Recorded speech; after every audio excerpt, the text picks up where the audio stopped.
এই মুহূৰ্তত ৰাজ্যৰ লাখ লাখ উচ্চতৰ মাধ্যমিকৰ পৰীক্ষাৰ্থীৰ বাবে জনাব বিচাৰিছোঁ বিগ ব্ৰেকিং নিউজ। এইবাৰ ৰিজাল্টক লৈ ডাঙৰ খবৰ আহিছে।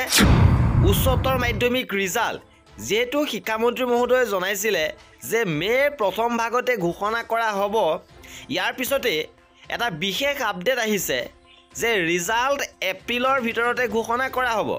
আসাম হায়াৰ ছেকেণ্ডেৰী এডুকেশ্যন কাউন্সিলে ইতিমধ্যে বহি মূল্যায়ন সম্পূৰ্ণ কৰিছে আৰু ৰিজাল্টৰ কাম প্ৰায় শেষ হৈছে আৰু অতি শীঘ্ৰে আপোনালোকৰ ৰিজাল্ট ঘোষণা কৰিব বুলি খবৰ ওলাইছে। আৰু ইপিনে ৰিজাল্টৰ বাবে এইবাৰ ৱেবছাইটসমূহ প্ৰকাশ কৰিছে।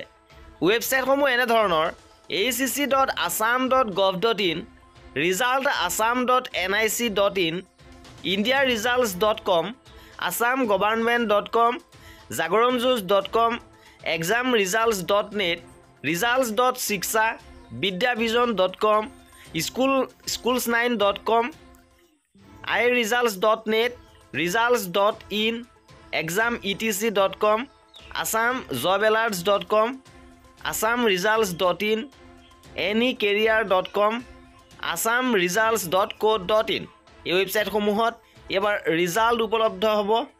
লগতে ৰিজাল্ট এবাৰ তিনি ধৰণেৰে উপলব্ধ হ'ব। ৱেবছাইটসমূহৰ জৰিয়তে আপোনালোকে ৰিজাল্ট চাব পাৰিব।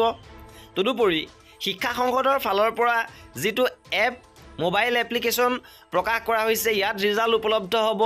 এই মোবাইল এপ্লিকেশ্যনটো হৈছে ACC Results 2024 এপ্লিকেশ্যন।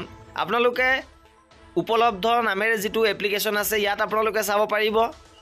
লগতে ৰিজাল্ট বুকলেটসমূহ যি আপোনালোকৰ এক্সাম চেণ্টাৰলৈ প্ৰেৰণ কৰা হ'ব, ইয়াৰ পৰাও আপোনালোকে ৰিজাল্ট পাব পাৰিব। আৰু ৰিজাল্টৰ লগত জড়িত প্ৰতিটো আপডেট পাই থাকিবৰ বাবে আমাৰ চেনেলটো ছাবস্ক্ৰাইব কৰি ৰাখিব। ভিডিঅ'টো শেষলৈকে চোৱাৰ বাবে বহুত ধন্যবাদ।